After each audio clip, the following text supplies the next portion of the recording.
I mean, I wouldn't say that, but... I just thought I had 4 minutes. Okay. Well, we start then, but... Oh, yeah, I gotta actually get the music going. Now I just realized, hang on. Some good fried chicken I'm eating right now. This is the most impromptu start of a podcast ever. Hang on a minute here. Let me find my music. When is it not? That's so true. I need... Here we go. That'll work. Oh, yeah. All right, say something real quick, Spencer. What's up? All right, bet. We can hear you. And we can hear me, too. Good. I hope so. We test this. Yeah, we're good. We're good there. Okay, no problems. I have got quite the yarn to spin for you tonight. I can't wait. I would love for you to... You may have already heard this story. I pray to God you have. I would love for you to crochet this lovely story for me here in a few minutes. Yeah, we're good there. Okay. The Cincinnati screw job. Yeah, I agree. I don't know. We're gonna talk about it, man, because I might have something to say about that. We are gonna talk about it. I think the playoff committee's back on their bullshit. But did they ever leave? No. They never stopped being on their bullshit. When was the last time we legit were like, the college football committee got it right? Like, no one has ever said that. I mean, no lie, they've gotten it right a bunch. But the times they've got it wrong, they've been real wrong. Yeah. But they don't get credit for that. They don't get credit for all the good times. They don't get credit for having it right, you know. Trey's already in the chat. What's up, Trey? What's going on, brother? Very glad to have you here, Trey. Trey, I was literally just talking to you on the phone like 5 minutes ago. Oh, that's right.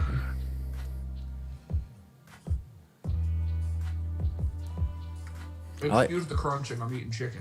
I don't even hear anything. I just hear this new, very, frankly, very sensual background music we have going now. It's nice. This is an ASMR podcast. Hell yeah, brother. I want to talk about college football and eat fried chicken the whole time.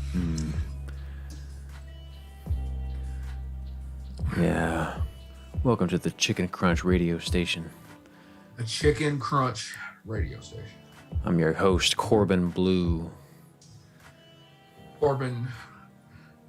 Chicken. I'm your host. Chicken Corbin Blue. How much time do we have left? 56 seconds.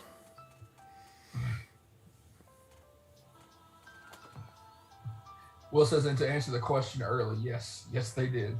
I agree with you, Will. Well, I can't wait. We're gonna get to that in a minute. I cannot wait to talk about this.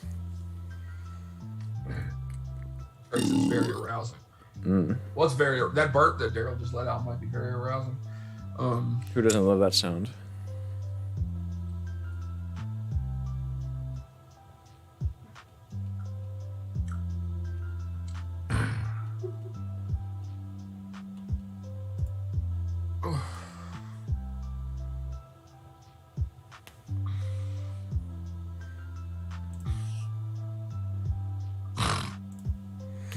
Well, how you doing, brother?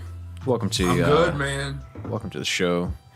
How's your week been, man? It's been a very that was the most informal start ever. I am Daryl. Here, Spencer. Welcome to the show. Very glad to have you here. Hope you're doing well. Welcome to the Gameday Breakfast Podcast here on the Hash Browns and Hash Marks YouTube channel.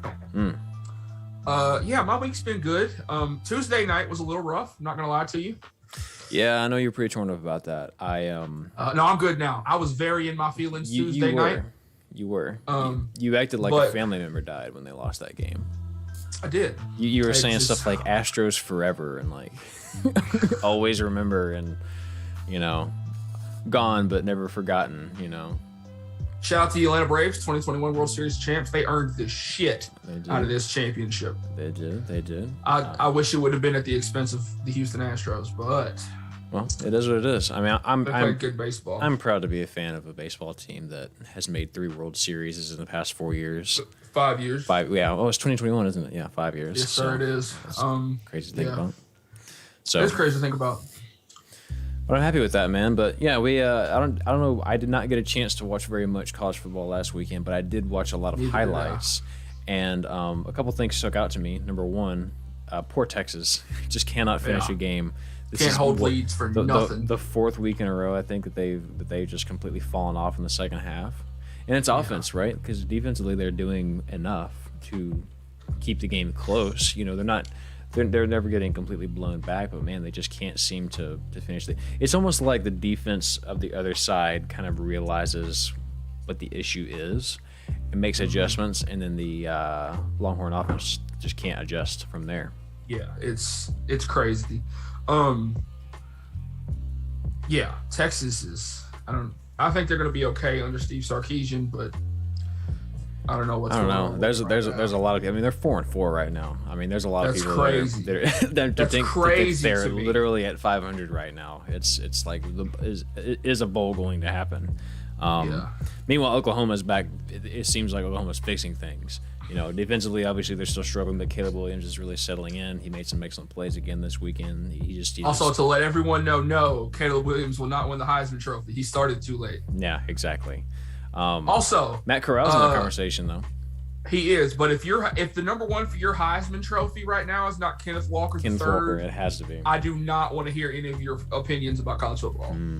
He's been incredible, man. He really has. And honestly, I watched the highlights of that game, and I was shocked that Michigan State was able to, because I was all on Michigan last week. I was all Wolverines, like I told you. I thought they were going to win this game comfortably. You did. I picked Spartans at home, and I was shocked. Although they should potentially, Michigan State maybe should have had a touchdown called back, but yeah, to me, what really did it. I have hang on if I can find it real quick. I did. Anyway. Wrong button. Oh, hang on a second, guys. Having some technical problems. Here we go. Not fixed. Oh, I got a haircut also. Beautiful. Love to see it. But the play of the game was it was in the third quarter. Michigan State's down 2 possessions. They're down 16. They have to get 16 points. This is not an easy thing to pull up by any stretch of the imagination. But this play right here is what did it for me. It was a 4th and 4. Really, at this point, unless you can get some momentum here, this game's going to slip away from you. But this is just such a pretty pass right here. I mean, you talk about want to put it in the bucket. Look at this. Look at this. I mean, look at this tiny window he has. Was able to get right there. And of course, they score off of that. But it was just unbelievable the way he was able to place this ball just perfectly in that pocket. That is not an easy throw, especially when you're down 16 like that going into the fourth quarter. That was clutch, and I got nothing but respect for that team. Michigan State, they may be the one. Yeah. Maybe they'll be the ones to dethrone Ohio State this year. I looked up, and it was like 30 to something Michigan, and I was like, yeah, okay. I was like, Michigan might be exactly. Up again, and Michigan State got a little closer. And then I looked again, and they got a little closer. And then I looked again, and it was 30-30. And I was like, what on earth is happening right now? Oh, really? I mean, like I say, I mean, I was, like I said this last week, when you look at both teams, if you imagine that Michigan State, or if you imagine that Nebraska, you're good. I took you off the screen. If you imagine that Nebraska is sort of the litmus test, because both of these teams have played Nebraska. They both beat Nebraska by 3. The only difference is that Michigan beat them by 3 at Nebraska, and it took Michigan State at home with an overtime to beat them. So, which of course is not great logic. Every game is its own thing. But you look at it like that, and it's like, well, Michigan to me honestly looked like the better team all around, but you got to hand it to Michigan State, man. The Spartans look really, really good. Kenneth Walker is amazing, and he's got some guys doing their damn job up front. Look at his stats compared to Derrick Henry's Heisman season, and they're damn near identical at this point. Well, and what makes him special is that he's patient, right? He understands one of the biggest problems, and actually Saquon Barkley is a big offender of this. It's the reason that he's kind of a boomer bust kind of running back. But elite running backs will always take what the defense gives them. Saquon Barkley, for example, he likes to, let's just say that the offensive line opens up a hole. If he feels like he can't get more than 4 yards out of it, he'll bounce out every time. But Kenneth Walker just understands that you have to take those holes. He isn't worried about bouncing out to get the big gain. He constantly 4 yards to run is a first down. That's exactly right. He's taking them every single time, so he always finds the hole. There was a run late in the game where he could have bounced out. Maybe it would have worked, maybe it didn't. But there was a tiny hole. Offensive line opened up. He went right through it. Nobody was there. It was beautiful. He just understands truly how to play running back at a high level, and he's going to go high in the draft. I promise you. He is fantastic to watch. He's fun to watch. He really will. So, yeah, who all we got in the chat? Is it just Will and Trey right now? I think so. Will and Trey? You said you had a fun story you wanted to tell. You wanted to. I do, Daryl. And please. I pray that you have not heard this story. I probably haven't. It's been a busy week. So Halloween just passed, right? We just had Halloween. We did. There is a coach for the University of Texas. His name is Jeff Banks. Okay, I think. He is an assistant. I saw an article about this, but I don't know what happened. I just saw that there was some sort of Texas assistant coach. So this should be fun. So please continue. He is an assistant coach at the University of Texas. I'm gonna find it. Let me look to see what his exact title is. He is a special teams coach. Yes, Jeff Banks, special teams coach at the University of Texas. Not Jeff Bagwell, Trey. Jeff Banks. Not Jeff Bagwell. Jeff Banks. Jeff Bagwell. This man was married. I say was. He had a wife and children. Damn, what happened to the children? He still has them. Okay. But he cheated on his wife with, I'm going to find the woman's real name because I only know her by a different name. Where the hell is this going? You're about to find out, and I swear to Christ, all of this is true. Okay. He is now in a relationship with one Danielle Thomas. Should I know that name? Formerly known as her stage name, Pole Assassin. This woman used to be a stripper. Oh.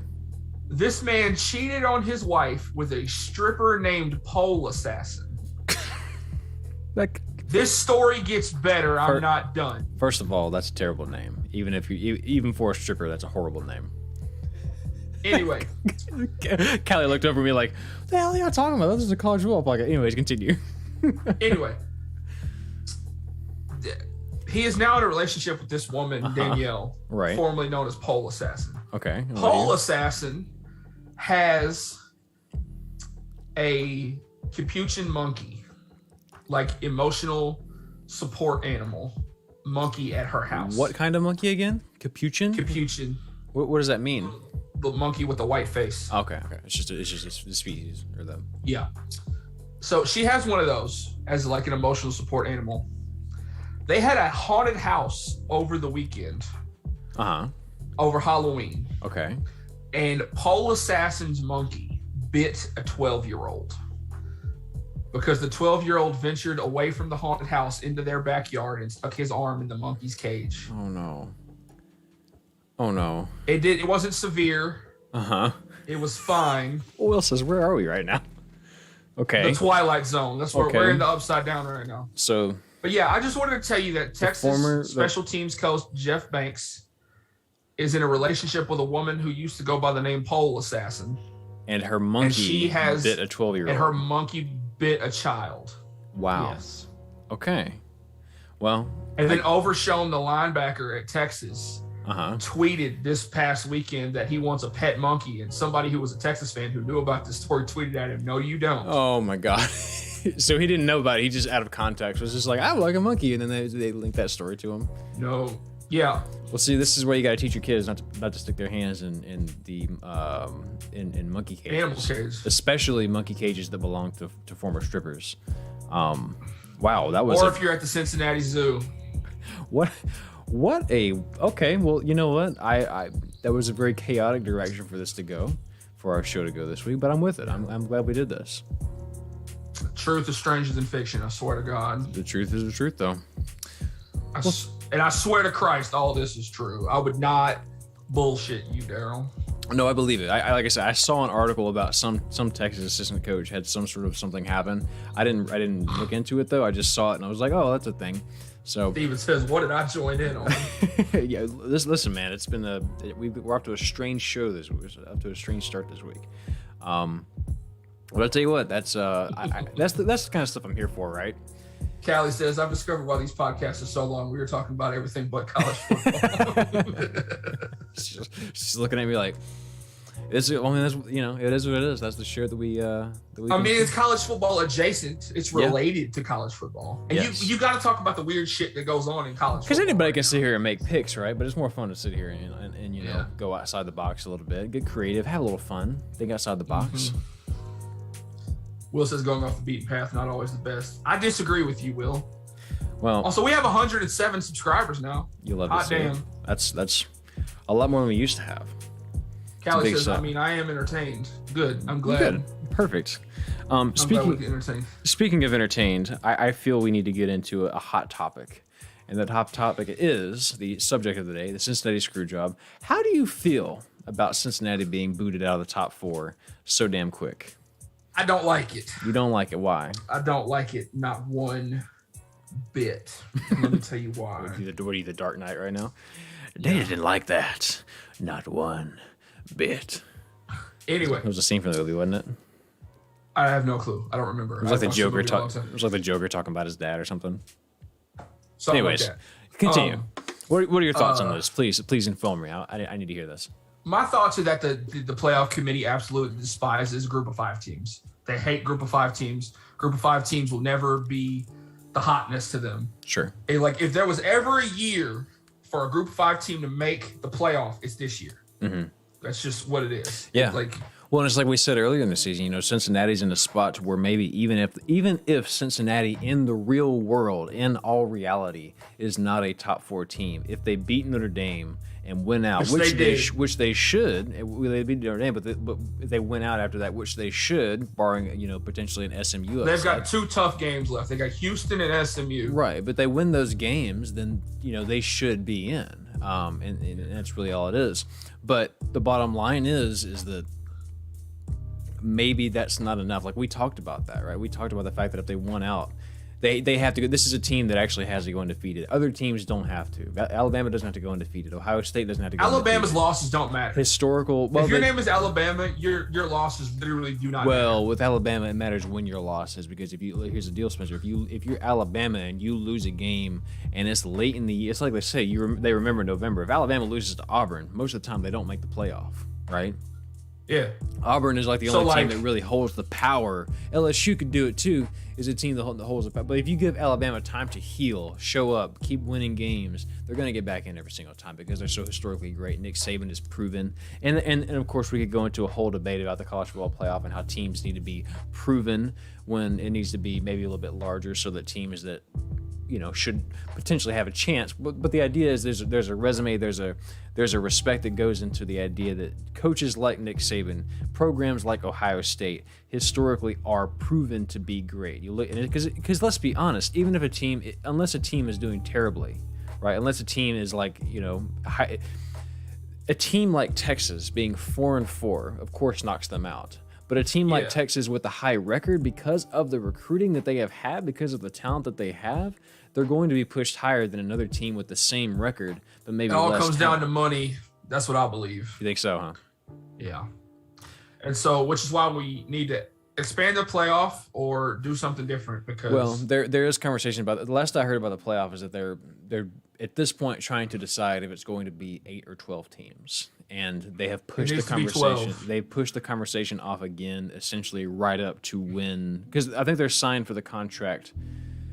I'm paraphrasing big time here because I can't quite remember. But as far as I understand it, they have to have a decision for the 20 because it's set to run through 2023, the 2023 season as it is right now, unless they make a decision before that to change it ahead of time. If they don't make a decision by, I think, the new year, it has to stay in place at least until 2023. But potentially it could change earlier if they make the change now. But they keep pushing it off. They'll probably keep it until 2023. They'll probably keep it until 2023, yeah.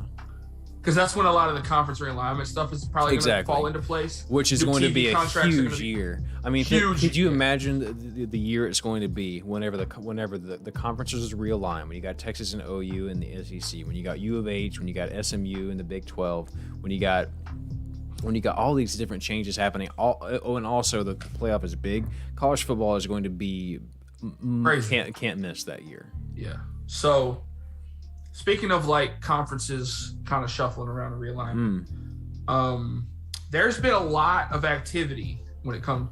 We talked about a couple weeks ago, the American Athletic Conference adding 6 teams. They're adding UTSA, Charlotte, North Texas, FAU, UAB, and Rice to the American to take them to 14 teams. The Sun Belt Conference is also adding teams. They are adding Southern Mississippi, Marshall, Old Dominion and James Madison. Ooh. James Madison is making the jump from FCS to FBS to join the Sun Belt. All right. Yes. I got more up in the world. though. Okay, I'm with it. Yeah.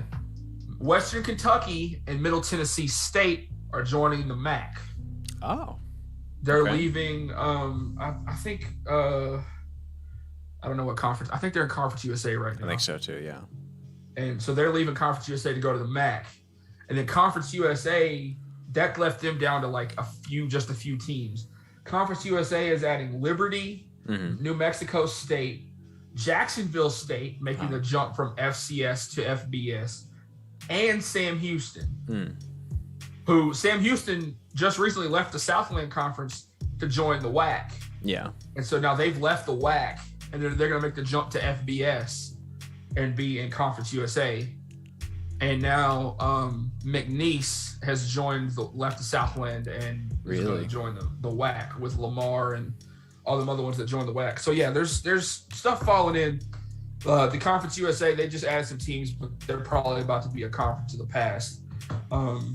Only here on the Gameday Breakfast Podcast can you get obscure conference realignment facts with your boy Spencer. Yep. I love to see it. You do love to see it. Yeah, I'm looking forward to the way things are going to look in the future. And I think honestly, we're going to look back nostalgically on the time whenever the playoff was the size that it was, because I'm sure down the road, of course, it will change. It will be larger. But that's kind of the fun thing about college football, is looking back and seeing how things have realigned over the years, which is true of the NFL as well. Back when teams used to be older names, or back when teams used to be in different conferences, et cetera, et cetera. But I like the constant shuffling every few years. It kind of just creates new eras of the sport. Here's what I want. If we're doing this Power 5, Group of 5 thing, I want the conferences to pair up and let's have a relegation system. Yeah. So let's say it's the Mountain West and the Pac-12, right? Mm-hmm. Mountain West winner switches places with the worst record in the Pac-12. So let's say Arizona, because they're like the worst team in the Pac-12. Let's say Arizona. Oh, shots fired. Has that's true though. That's true. Arizona's awful right now. Yeah, they are the Kansas. So let's say Arizona is the worst team in the Pac-12 and Boise State wins the Mountain West. The next season they would swap. So let's say, now Boise State's in the Pac-12, but they keep doing good, and there's another Pac-12 team that's on the bottom. And let's say, and maybe you have a play-in game. I don't know. I think if you just switch them and make eventually the conferences will look all different. But you pair them up. Maybe do like the SEC and the Sun Belt, or like you do the ACC and the American. And you can get demoted to a conference basically. You can get demoted to a conference. That's kind of crazy. Poor Vanderbilt. Big 12 and the American. Yeah, they would move to the Sun Belt real fast. But that would certainly make that would make. But then they might win the Sun Belt and go back to the SEC. Yeah, exactly.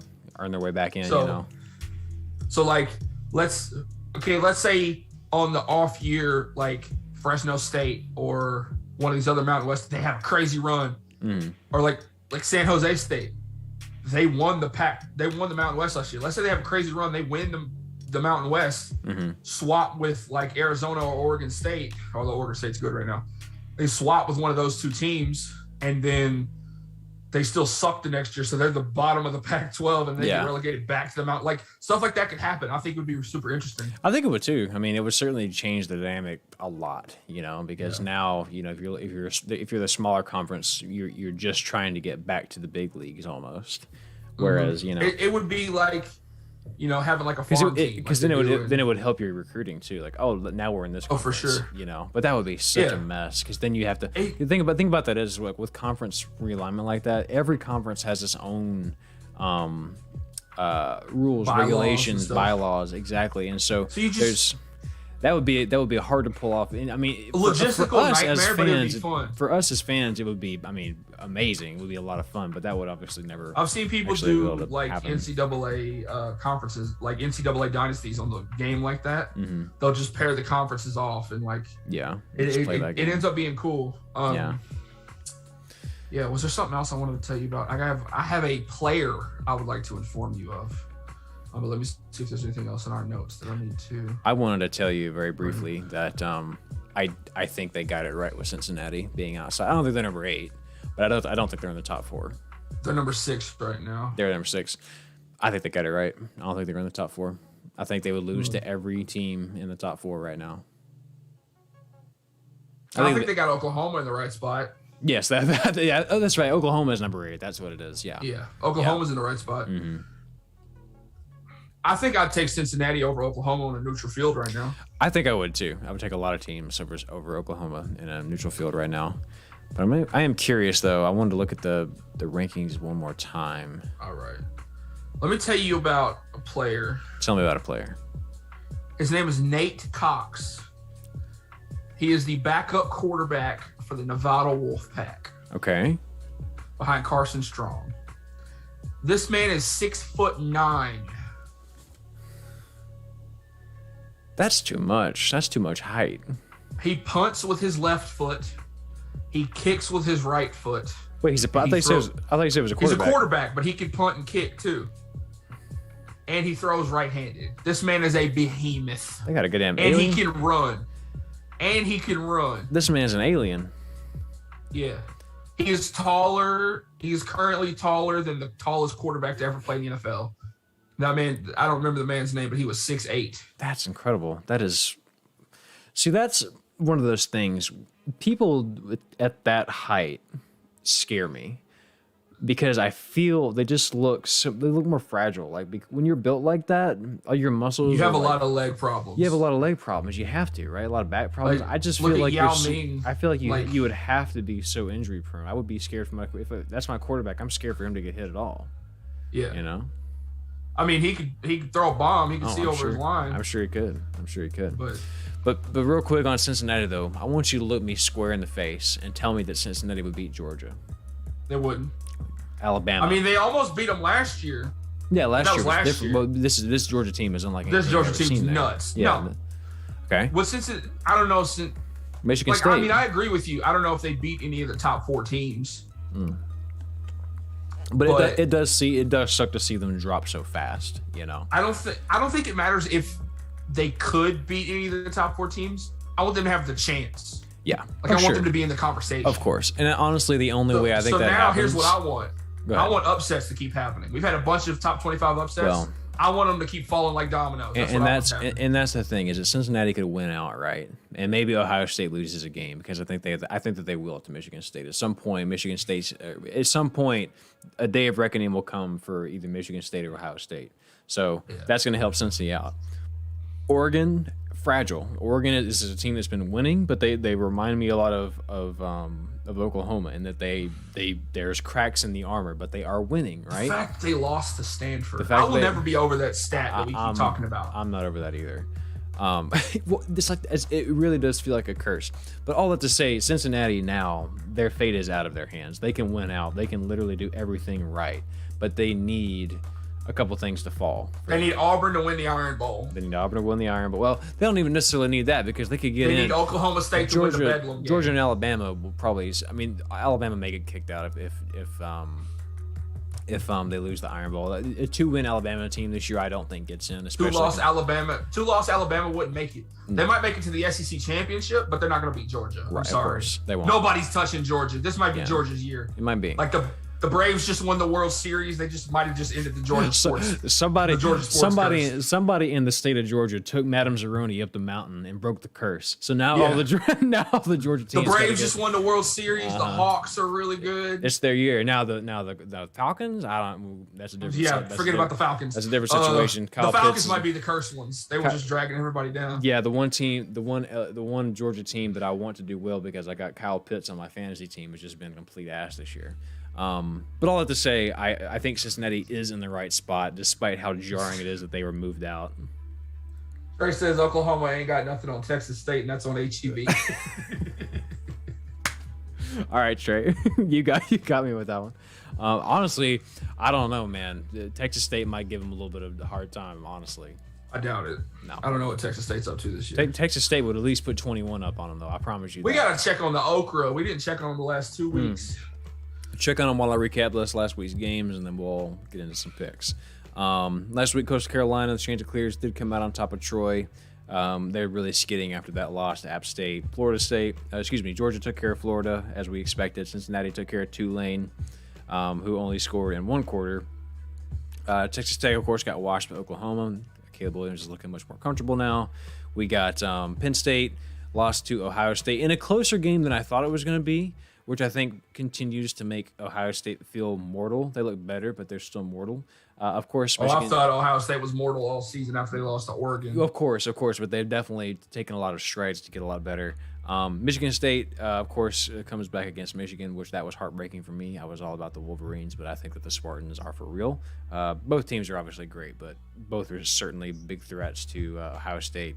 Oregon took care of Colorado, as we expected. Iowa lost to Wisconsin in big fashion. Wisconsin looked good. And Wisconsin looked like the team we thought Wisconsin was going to be. Yeah, and Iowa looks like some other team. I can't even explain what's going on there. Also, on the Okra, they are now 4-5. They are on a 2-game winning streak. Okay, let's go. We love to see that, man. They got blown out by Valdosta when we talked about them last, and then they lost. When we talked about them last, they lost in 2 overtimes to North Greenville University. Beautiful. And then the week after that, they beat the University of West Alabama 35-30.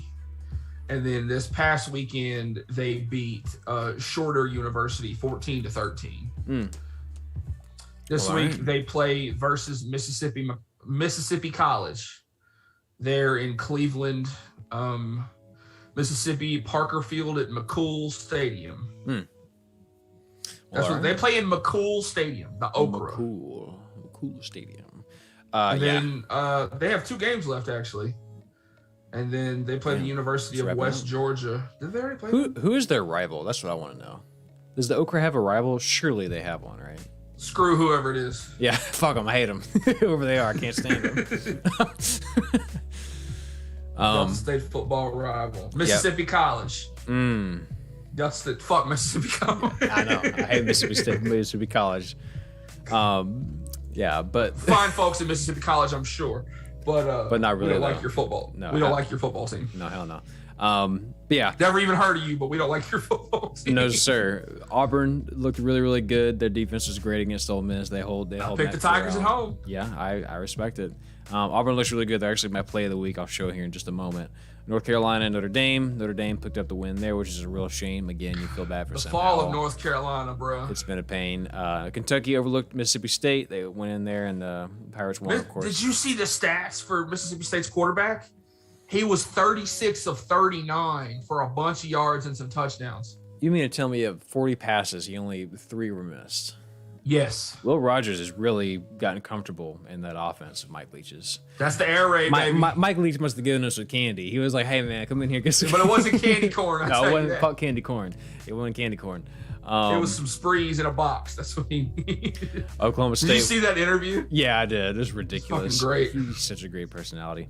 Baylor came back and beat Texas in Waco. Pittsburgh lost to Miami somehow. That was confusing. Houston.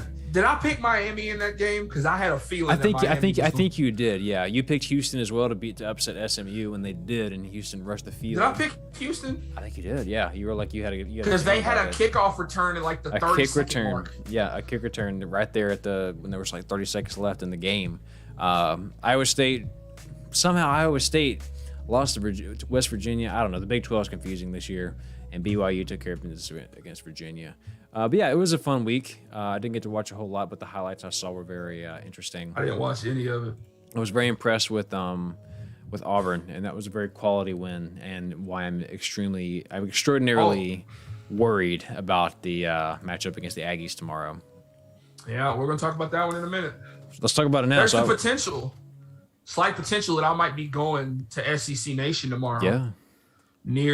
Just so I can go see Paul Feinbaum and Tim Tebow and everybody else that's on that show. Oh, 100%. I might be making the drive to College Station. Dude, let me know if that happens. I would love to see. I would love for you to send pictures and stuff and share that next week. But I will tell you that just real quick while we're here, I will go ahead and talk about my play of the week, which was the key to Auburn winning tomorrow is going to be Bo Nix. He's incredible, an athlete, as we all know. We've said the entire time, if Bo Nix is on, Auburn's good. If Bo Nix is on, Auburn is good. So what's going to happen on this play? This is a really, really nice little play. It's going to get the defense completely thrown off. You're going to get this. You're going to get this wide receiver in motion here. It's going to look like a handoff. It's going to throw off the entire. All these linebackers are going to basically just for a moment. There's going to be a little stutter step of like we're not sure where the ball is going, but because Bo Nix is so athletic, you can set up this design run. This tight end is going to block down. This tackle is going to pull. These two are going to go out left, and then of course Bo Nix is going to take it to the house. But again, what makes this play work is that Bo Nix just takes a direct snap and runs with it, man. But this motion right here is going to get the linebackers to stay. So we'll go ahead and take all the ink off the screen. And then when that happens, when you get that blocking again, it's just enough for these linebackers to either not know where the ball is going or to hesitate long enough to where he gets an open space. And Bo Nix is fast. Auburn always has athletes on the outside. Yes. You got to pay attention to them. Exactly. So Bo Nix has got wheels. That's going to be a struggle. It will be a close game, but we'll talk more about that here soon. Biggest game of the weekend, arguably. Yeah, I think so, honestly, because it's which is weird that game day's not there. Look, when we're gonna get to the game in a minute, and then I'm gonna rant on game day. But anyway, you know, I now that I see where game day is, I agree with you. That is kind of strange. Right? Now they did decide that before the playoff rankings came out. That's true. Which is fine. That's fine. You still made the wrong decision, but fine. Yeah. You're wrong still, but fine. Yeah. You could be more wrong. You could have covered like Mississippi State and Arkansas. No one cared. Yeah. You could have you could have covered LSU and Bama is still going to be a very watchable game. You could have covered. You could have been more wrong. You could have been like more you're wrong now, but like you could have been more wrong. Yeah. I wanted you to be less wrong. But here we are. Here we are. Well, games. Anyway. Mississippi State, number 17. Number 17, wow, they are up quite a bit after that win. Makes A&M's loss look better, in my opinion. It does. But Mississippi State going to visit Arkansas, who is unranked. Really got to feel bad for Arkansas. They started out the year so hot. Things were looking so nice. They're still on. They're on the rise. I promise you, Arkansas is not going. Well, and the bottom line is Sam Pittman has that program, and they're going in the right direction. I mean, even if they fall apart a little bit here at the end of the year, they're doing a lot of things right. They've been competitive in every single game they've played in. So I'm. They feel very much like the SEC version of North Carolina to me right now. Yes, exactly. You see where the train is going. You can see the trajectory. They're just trying to get there right now. Exactly. But the Bulldogs going to visit the Razorbacks. It will be in Fayetteville. He got in this one, man. Will Rogers looked pretty good last week. I'm going to go with the Bulldogs. You know, Arkansas has been struggling a little bit. You know, Mike Leach has got Mississippi State throwing it all over the yards. So, Also, Mississippi State, switch to that logo you wore. They wore their baseball team's logo on their helmet to celebrate their College World Series win. Do that more often because those helmets look sweet. Yeah, I liked it. Give me Arkansas on this one, man. I like the Razorbacks. I think that they're, like you said, they are on the upswing. I think they just came off a bye week, so they should be in a good spot right now. LSU, A&M, Arkansas, and Alabama were all off last week. Yep, which is kind of crazy to think about. Those are teams we follow pretty closely. But LSU and Alabama always take a bye week before they play each other, and they play each other this Saturday. So they can rest up and hit each other harder. But give me the Razorbacks in this one, man. I think that their defense is a lot more prepared to stop this sort of short pass thing. It's a very scoring game. Well, I don't think so. I think it'll be pretty low, honestly. But their defense is fit to shut down that short passing game. They're gonna force Mississippi State to run the ball. It's not gonna work out for them. I think a low scoring game. Give me Arkansas 24-17. It's gonna be a good one. Dale, you froze for a second. Am I back now? Yeah, you're back now, but you froze for. Yeah, give me the Razorbacks. It'll be close. It'll be low scoring, like 24-17, 24-14, something like that. Who is next on the radar? We got Baylor, number 12. Baylor on the rise, looking good. Baylor's looking good, man. They're running the ball very well. Who's their loss to? Who'd they lose to? Oklahoma State, maybe? Now I'm curious. Let me find out. I think it might have been Oklahoma State, but they're going to TCU. Rivalry game. Yes, the rivalry. TCU just fired Gary Patterson, who had been there for 20 years. I think they're still going to be reeling for that. Going to be Baylor in this one, even though it's going to be in Fort Worth. Yeah, I like the Bears as well, man. They just look so good last week, and you know what I like about this program is that they brought this new coach in. His name is Dave Aranda. Yeah, Dave Aranda. He's doing a great job, man. And this is with a freshman quarterback right now. They had a fantastic year. Their one loss, yeah, it was to Oklahoma State, and it was at Oklahoma State, and it was only by 10 points. I mean, it was a very reasonable. And Oklahoma loss. State's still ranked number 11 right Oklahoma now. So it's State a good is loss. still very, very confident loss. But give me the Bears, and I think they go ahead and drop to like number 10 after this game. They're looking good. But they got to keep playing, and they have a very favorable schedule ahead of them. So they do. And yeah. I think they take down Oklahoma. I think it's finally the team to do it. So we'll see what happens. It's either gonna be them or Oklahoma State. It's got to be one of them, right? Yeah. So, and then we'll see a rematch. Well, if both of them can beat Oklahoma, we'll see that rematch in the Big 12 championship. Yeah, agree. Navy, number 10, Notre Dame. They're going at it this weekend. It's going to be. They play every year. I just put this on the list. Navy played Cincinnati close, really close. Mm-hmm. Notre Dame's always overrated. They're probably going to win this game, but don't be shocked if Navy's in it. No, Navy's. And I would love that. No, man, Navy's 2-6. They're bad, and they were very bad this year. Give me Notre Dame in a big way. Yeah, I want to point out we had several undefeated teams lose last week or in the last couple weeks. Yeah, SMU lost. San Diego State lost. I said SMU. San Diego State, SMU. Who else? We've had several undefeated teams lose. Michigan. Mm-hmm. Yeah, that was the next one. Yeah. UTSA is still undefeated, and they are not in the top 25. What are you doing, college football playoff? It's strength You mean of to schedule. tell me there are It's 25 talent. teams better than UTSA right now?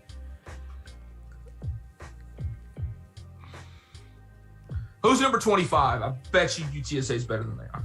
Let me find. Actually, I'll take that. Let's see. I don't know, man. It's UTSA. Number 25 is Pitt. Pitt's better than UTSA. Now, Pitt's really good. Now that being said, could they beat BYU? Maybe. Probably. Could they beat? Yeah, they ain't beat nobody else. Yeah. But I was about to say. Now we're gonna call you bluff on that one. But yeah, who we got next? Tulsa going to visit number 6, Cincy. This should not be complicated. College game day in Cincinnati for the first time ever. I'm fine with that. I'm glad the Cincinnati faithful get to see college game day on their campus. Yes, of course. You're wrong about that. But is anybody still in the chat? Can you make sure we can still hear both of us? Just yeah, curiosity. we're good. We're good. Yeah, because both waveforms are still coming through. On their campus. Yes, of course. Yeah, we're fine. Anyway, they did make this decision when Cincinnati was number 2 in the AP poll. Sure, so it was a different time. I get, but also Auburn and A&M were also on the schedule. And it's the biggest game of the weekend, and you chose to go to Tulsa at Cincinnati. And now your decision looks worse because the college football playoff committee is on their bullshit and put Cincinnati back at number 6. Well, even if Cincy was still sitting at 2 or 3 or what, I mean, I still think that even if they're this- number 2, this is the wrong decision. Yeah, this is a squash match. Why would you show up to this game, right? Yeah. I don't know. Who knows? I mean, I don't make these decisions. Neither do you. It's above our pay grade, but yeah. But I don't know. they always do one every year. You're like, why? Yeah. But see, this they is had their that, one. They had we gave them their one last week because they showed up at another. Where did they show up? It was like a week or two ago where we had this exact same talk of like they always get one and this is it. I mean, they've been missing. No, I haven't watched game day the last 2 weeks. They've been missing this year a couple times. College. Oh well, since he wins that game, I think we both agree to that. Yeah. Michigan State, Purdue, of course, sliding away. They were pretty hot for a little second there. Yeah, they were. They got ranked after they beat Iowa. That's right. Yeah, because that's right. That was the whole thing is they beat Iowa. Because they upset Iowa. I'll put them on there because Purdue's still a good team and they've pulled an upset. I don't think they're going to beat Michigan State. Michigan State's really good. Yeah. But I just put them on there because we needed games to talk about. Where is my water? Yeah, Kenneth Walker will have a field day. Michigan wins this game. There apparently a couple people do have them on upset alert, which I can see again. Purdue is that team, and again, this is Purdue's always good for an upset. Well, and here's the factor. I would have them upset alert if it was later in the day. It's a 2:30 kickoff. You give me a 6 o'clock kickoff, this could be dangerous. Or a noon kickoff. Exactly. But this 2:30. Something about night games and noon kickoffs. Well, and again, it's at Purdue, man, and it's November. This is not the time to go play a night game with the Boilermakers. Where does Iowa play this week? Because whoever they're playing, if it's a night game, they're losing. They're kind of come out, yeah. I don't know. Where do they play this weekend? November at Kinnick Stadium. You don't want any part of that. No, you don't. Especially at night. Northwestern. They're playing Northwestern at Northwestern. Oh, okay. They'll probably win, though. Northwestern's not as good as they were. Probably so. But yeah, Michigan State around the board. Do you agree? Yeah, Michigan State. Liberty going to visit Ole Miss. The Rebels. Sneaky good game because Liberty's got Malik Willis, and Malik Willis is really good. Okay. Head coach Hugh Freeze going back to Ole Miss because he's currently the coach at Liberty. That's kind of wild to think about, isn't it? Yeah, we won't get into any of the crazy stuff that actually goes on the campus of Liberty University. Liberty is 7-2 right now. They've been playing good football. They have been playing good football. They were good last year. They're good. This is a sneaky game. Yeah, I think Ole Miss you're right. is coming off this loss to Auburn. Liberty's playing great defense this week, and of course you gotta wonder how Ole Miss is coming after that loss, where they really couldn't do much offensively against against Auburn. Yeah. This will be a fun I think one. there's a lot of fireworks in this game. I think there's like a pick six or something in this game from Liberty's defense. You taking the Flames? Do I smell you getting daring over there? No, I'm going to take Ole Miss at home by a field goal. But I won't be shocked if Liberty wins, but I'm going to pick Ole Miss. I think this game is very close in the first half. I think Liberty scores early. Ole Miss panics, but they can get it together. I think that Kiffin is a great coach. I think that they'll pull it out. Give me Ole Miss by 17. They pull away in like the third or fourth quarter. Yeah. But it will be close in the first half. I do agree with you on that. It says we have 0 people watching. That's a little concerning. It's possible. It's late. Yeah. But yeah, I see it too. Do you have your phone on it? I have my iPad on it. Okay. Well, I have my iPad on it every week. It says we're still live, so I think we're okay. Yeah, we're good. I would not fret.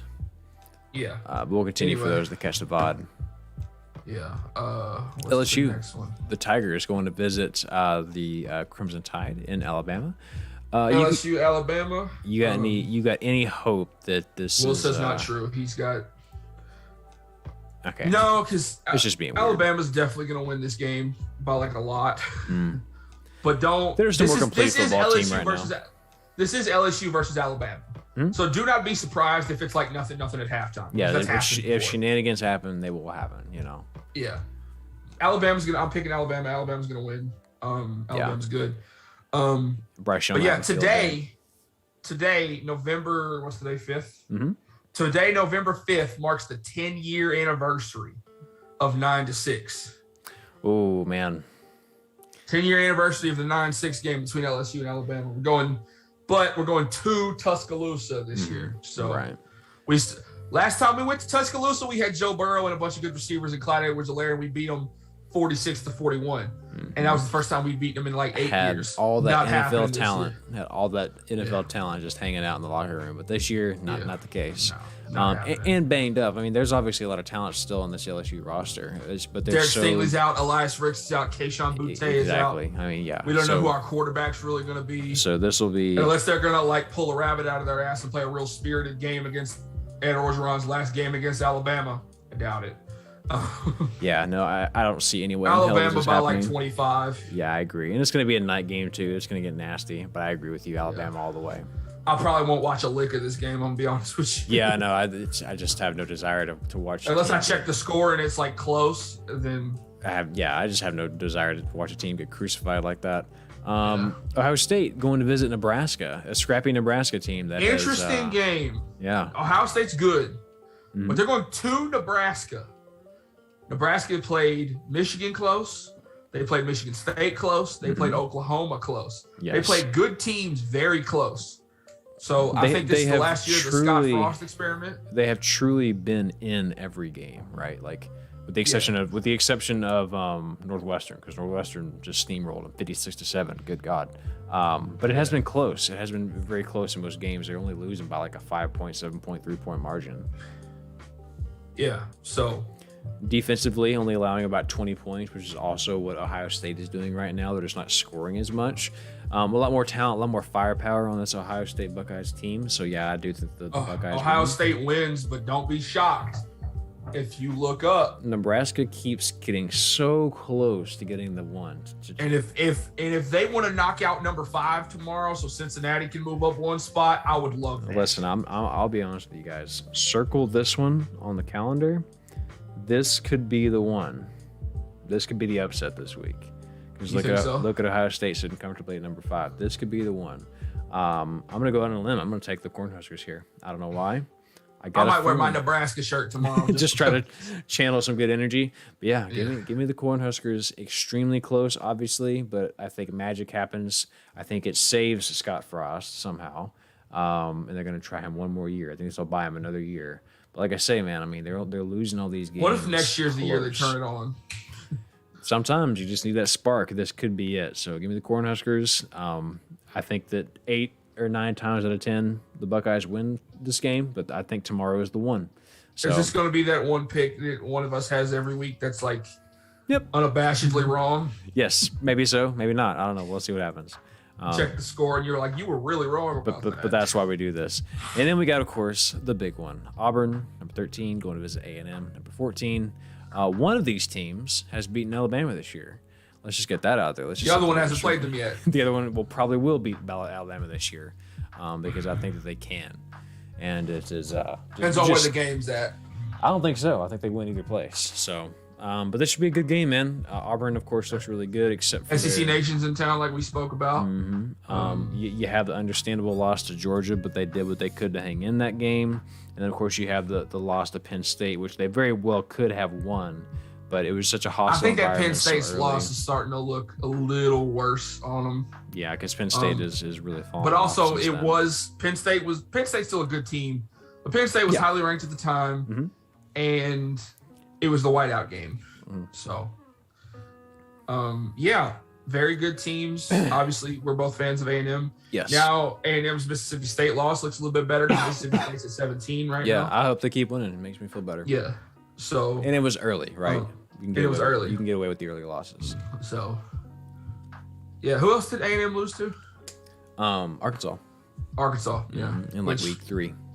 That looks bad right now, but it's early. It was only about 10 points. So. Yeah. Well, as far as A&M goes, if you're looking at this team holistically, you have to be extremely impressed with the defense because they have held teams. I'm starting to think Zach Calzada should have been the starter the whole time. Well, I think either one could have done it because I think they're both very capable. I think what the bottom line with Zach Calzada was just that he didn't have time to really take things and get ready. Right, he didn't have the first team reps. He had to come in and out of nowhere in the Colorado game. The pressure was on. It was one of those things. Do you think Haynes King beats Alabama? I think the game plan that Jimbo Fisher had that night, and I think that the way the defense was playing, I think that either one could have. Now, I said it. Zach Calzada went superhero mode. He really did, and I'll tell you this. To me, when you look at both players side by side, I think that, and I said this before, I think Haynes King, the way he plays, he's better on his feet. And he's a better decision maker, in my opinion, than Zach Calzada. Sometimes Calzada kind of forces stuff. He's gotten better. But to me, Haynes King sort of fit Jimbo's style more because he plays more like a Kellen Mond. He's much more decisive. He's much more safe, right? He's not going to try to force a ball. He'll throw it out. He'll run, get 3 or 4 yards, whatever he's going to do. And, of course, that's how he got hurt. But I think that he is the better fit. But I also said that Calzada, he is Tebow-esque in the way that he can rally the team around him. They get behind him. He is more of a team guy. Kellen, of course, was very soft-spoken. He wasn't really the type of guy that the team would rally around. He was just more, he did his job, and that was enough. But to me, Calzada sort of has that, things are, sort of the camaraderie around him, I think, is more real. I think he's more of a team guy as opposed to or more of a passionate guy as opposed to like a process guy, which has its benefits and it makes you, to me, that could say he's going to make a better play in a more clutch moment, but he's going to also make more mistakes in normal times, which you've kind of seen, right? On normal drives, he's done some kind of questionable things, but in big moments, he shows up, like you saw against Colorado and like you saw against Bama. So I think the ceiling with him is higher. I don't know if Haynes King does or not, but I think what won them that game was their defense. For sure. Because, like, look how many times they kept Alabama out of the red zone. Exactly. Being able to do that and bend and not break, I think, was what the real difference maker was. Yeah, for sure. But all that said, how do you feel about the matchup tomorrow, man? Because it's going to be in College Station. In College Station, I think it's a good game. You know, I think it's a night game as well. I don't think you can really. No, it's the 2:30 CBS spot. Oh, it's the CBS game? Okay. I don't think you can really, like, the environment at Kyle Field is nothing, like, it's good. Like, you don't want to. It is good. Just I'm 2021. I'm stumbling over my words. Anyway, the atmosphere at Kyle Field is a great one. Yes. It's a great place to play. And if it's anything like it was against Alabama, which I'm assuming it might be. Oh, it'll be bumping. There's no question. Aggies are playing well. I looked at tickets for the game. They weren't that badly priced. Nah. I think it's a good game. Like we said, if Bo Nix is on, he's on. But it's going to be in Kyle Field. I think the Aggies defense steps up and makes the plays that they need to make and maybe stops Auburn on a couple drives. Give me the Aggies by 10. Okay, all right, interesting. Give me like 23-13. Yeah, at home. There's no doubt about it. This will be a very defensive game. You know, you look at the defenses. Auburn is allowing 19 points a game right now on defense. A&M is allowing 16 points a game. And of course, you look at the outliers. Of course, are going to be Alabama and Georgia, both of the big teams that these teams have played. Auburn, I think, has a little bit more going for them offensively. Bo Nix, of course, is the veteran. He's able to make plays with his feet. He's able to improvise. He's able to make things out of nothing. And, of course, but then again, Calzada, again, is very clutch. In big moments, he does show up. So this is very much going to be a quarterback battle, I think, because both defenses are going to do their jobs. Both wear number 10. Both wear number 10. This is a game that's going to be take the under in this one. I think it will be pretty low scoring. What's the line? Let me go look. Oh, yeah, let me check. I'm kind of curious now. Yeah, the 49. Yeah, I was going to say take the under. Take the under. Bet the under. Yeah, for sure. You usually don't bet the under in college football. Bet the under. Yeah, for real. Again, because this is going to be. Also, spoiler alert: none of us gamble on football. No, but you should. That's what you should do if you are going to happen to gamble on this. But yeah, this will be a tough game. I'm going to give the edge to Auburn because I think that Bo Nix is the veteran, number one, and number two. I have watched this game several years in a row. A&M, the history of this game is the visiting team almost always wins. Yeah, there have been one or two Auburn exceptions. Doesn't lose in Kyle Field. It's weird. And A&M doesn't really lose in at Auburn. So it's kind of crazy to think about it that way. But so give me that all that to say. I'm taking the Tigers. I think that they will win this game. But boy, if A&M wins, they're sitting. If A&M wins this game and then pretty. Auburn wins the Iron Bowl, they're sitting very pretty. So a lot of things can happen, but they should be a good game. Give me the Tigers. Have A&M and Ole Miss played each other yet? No, but and that's going to be their next game. But based on how the Ole Miss Auburn game went, I think it's going to be a very similar situation whenever A&M plays them, because A&M's defense is on that Auburn level, and of course we saw what they were able to do to Matt Corral and that entire offense. So it should be fun. They didn't play Ole Miss last year, but a lot of people don't remember that. But A&M hasn't played Ole Miss in over a year now, because that was one of the games that got canceled last year. Canceled because of COVID. Right. So it'll be interesting to see that matchup again. But yeah, give me Auburn. It'll be close, but boy, I hope A&M wins. Yeah. Also, there's a game going on right now: Boston College and Virginia Tech. I don't know what the score is, but there are our picks, ladies and gents, and now we have something funny that I found. This is the thing I was going to show Callie earlier because it is it's quite humorous. San Diego State, they have a new recruit, and he has 4 legs, and he is a moose. he got loose on the field today. And there he is, little baby moose running across the field. And that was You the thing. said San Diego State. I'm sorry, South Dakota State. What the hell's wrong with me? South Dakota State. No, there's no moose in San Wrong Diego. SDSU. Wrong DSDSU. But yes, in South Dakota, there was a moose loose on the field, as it seems. The moose is loose. The moose was loose. It was our biggest recruit. And there he is again. Different angle here this time. Look at him. He's a baby too. I mean, he's barely got any antlers yet. But that's the kind of thing. If you want to play football in South Dakota, you better be ready for snow and moose to be. Let's check on North Dakota State. How are they doing? Oh, let's find out. The big powerhouse of North. I'm pretty sure they're 7-0 right now. They're probably undefeated. They're really good. How are the Bison doing this season? Let's find out. Yep, 8-0. Bet. Unless this is their, 8-0 right now, and they are whipping people. The most the team has put on them this year is 20. Jesus. 28-6, 64-0, 35-7, 16-10. That was a close one. 34-20, 20-0, 27-20, 44-2, 44-2. So the team could get a safety, but they couldn't get whatever. North Dakota State is dominant as always, as you would expect. Yeah. Have you seen that game? I think it was in like 2008 or something. It was Auburn and Mississippi State. The final score was 3-2. Yeah. Have you seen that game? So it's ugly. nuts. It's so ugly. Yeah, I do remember that. Yeah. There's another one. I think it was Iowa and Penn State. The final was 6-4. Didn't they go to overtime and it was 0-0? No, that was Wake Forest. Yeah, Wake Forest and Virginia Tech. And Virginia Tech. Way back in the day. Yes. And there's the famous screenshot of Bill Beamer doing this. Yeah, he's just like, they're going to overtime and it's 0-0. I love that. Yeah, it's so crazy. Because they got the stop or whatever. They missed the field goal. Also, Wake Forest should probably be in the top 5. You know what, man? They've been beating the chocolate out of people, and they certainly bad teams, sure, but they've been whipping the chocolate out of people. Yeah, they really have. Hit me with some uniforms, man. Then we can the Hawaii Rainbow Warriors. What a freaking mascot. Are wearing some uniforms honoring Pearl Harbor. Oh. And let's see. Also, Hawaii is Adidas now, and I just saw that. Yeah. I thought they were still with Under Armour, but no, they are Adidas. 2021. There's nothing super crazy about these, but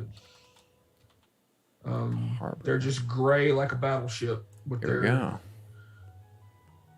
They just look good. Pulling it up right now. Is it on their Twitter or something like that? It's on their Instagram. Oh. Should be on their Twitter too. I don't know why it wouldn't be on their Twitter. Or it should be on Uniswag's Twitter. It's got to be somewhere. Here we go. Got it. Just clean. Looks like a ship. Mm-hmm. Big fan. Like that matte finish. Oh, yeah, it's very much like a ship, isn't it? Yeah. It looks exactly like that. I'm a big fan. I like it a lot. Mm-hmm. I do too. Got some throwbacks Simple, here. Clean, effective. Yes. He doesn't look happy in this particular picture. That's cool. Yeah, I like whenever teams do uniforms like that sort of show homage to something in history. Mm-hmm. It's always a nice look. But yeah, I guess that's what game are you looking forward to most tomorrow? Which one are you like? I got Auburn A&M. Yeah, I'm gonna watch Auburn and A&M. I kind of also want to see Nebraska and Ohio State because now I'm invested. I'm invested in my pick. I'm invested in my pick. But yeah. So I will. If I do get the chance to go to College Station tomorrow for SEC Nation, I will definitely take a bunch of pictures. Please do. Please do. But if not, we won't have pictures. Yeah, and that'll be that. And the end of the story. Man, so. Well, hey, man. But yeah, man. Enjoyed it? Smack in an hour, eh? Yes, sir. Absolutely. We did it. We did a good job this week. Good show. Thanks so much for dropping by, everyone. I hope if you're watching the VOD, thank you for watching the VOD. Hope to see you next week. Be back next Friday. We're back on a regular schedule. You in about 30 minutes when we get to rumbling, right? Maybe. We'll see. I'm either going to do that or watch a movie, so I'll let you know. Okay. But yeah, man, enjoyed it. Good show this week, and we will be back next week. Like the video, share the video, subscribe, do all those things. Same bat time, same bat place. Yes, sir. Love to see you. All right, man.